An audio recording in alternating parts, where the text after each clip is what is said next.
2 weeks ago, the European Union's embassy in Israel released a video by the President of the European Commission, Ursula von der Leyen, to commemorate the foundation of the Israeli state. Nearly every single thing she said in it was a lie.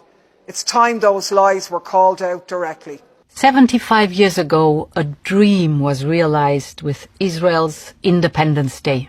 Between 1947 and 1949, 3/4 of all Palestinians living in historic Palestine were systematically uprooted and violently expelled from their homes and villages by Zionist militias. Over 4 million acres of land were stolen, 400 towns destroyed, hundreds of Palestinians massacred during the events that led to the creation of the Israeli state. This may have been the realization of a dream for Zionists, but for Palestinians, it was the beginning of a nightmare that has continued for over 70 years.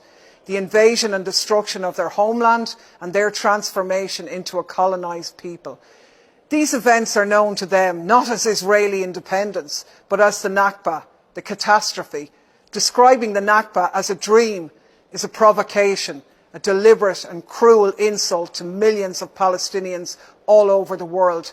It is unacceptable and must be condemned. After the greatest tragedy in human history, the Jewish people could finally build a home in the Promised Land. A German politician describing the Holocaust as a tragedy is Holocaust revisionism.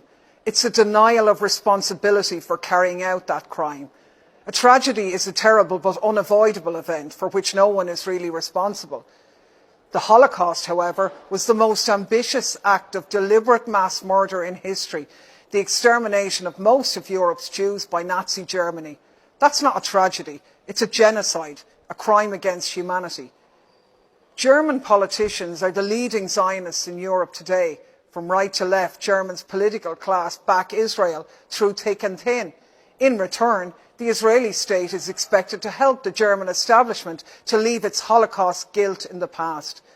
But the Holocaust can't be shrugged off like this, and Israel's crimes against Palestinians cannot and will not be ignored. 75 years of dynamism, ingenuity, and groundbreaking innovations.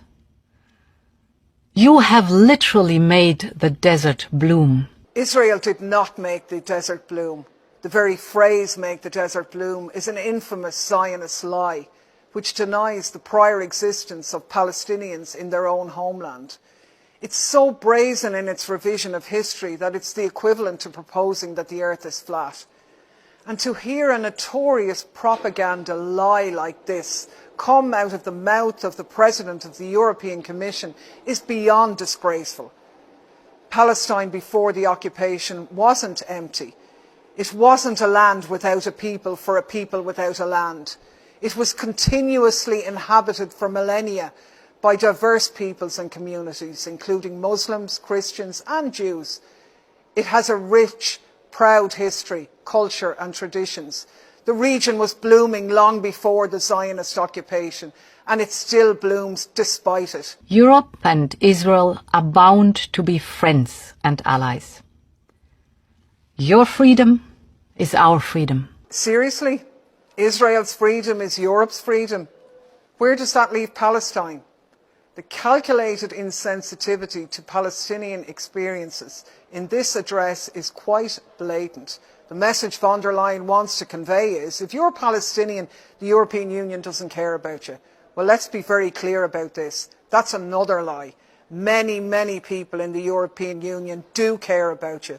Many of us want nothing to do with a disgraceful apartheid regime.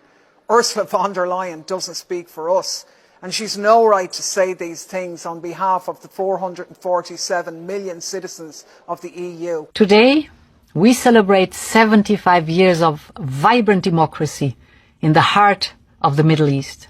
From the brutal attacks against worshippers at Al-Aqsa Mosque, to the settler violence against Palestinian communities, to the assassination of Palestinian journalists, to IDF murders in the streets, to attacks on the funeral processions of Palestinians shot dead by the IDF, to the shock and awe airstrikes on densely populated Gaza, to the most extreme right-wing government in Israeli history, tearing up the independence of the Supreme Court, the image of Israel as a democracy is crumbling before the eyes of the world. Von der Leyen describing Israel as a vibrant democracy now, at this moment, is protesting too much. It only makes it clearer what we already know. Israel is not a democracy. 4.5 million Palestinians living under Israeli occupation don't have a vote. Even Palestinians who are Israeli citizens are subject to a qualified set of rights because they are Palestinians. This isn't democracy. This is apartheid.